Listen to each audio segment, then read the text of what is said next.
نبوت کے متعلقہ عقائد میں سے ایک عقیدہ یہ ہے کہ انبیاء کرام علیہ الصلاۃ والتسلیمات کے اجسام مبارکہ قبور میں محفوظ ہوتے ہیں۔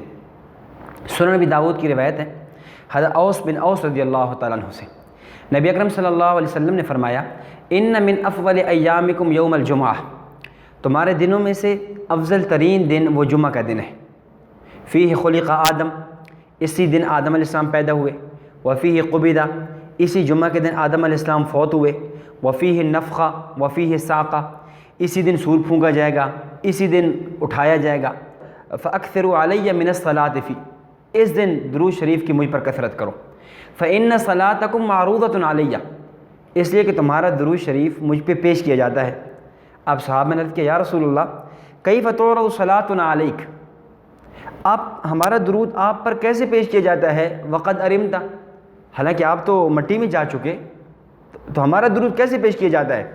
تو آپ علیہ السلام نے فرمایا، ان اللہ عز وجل حرم علی الارض اجساد الانبیاء، اللہ نے زمین پر حرام کر دیا ہے کہ وہ انبیاء کے جسموں کو کھائے۔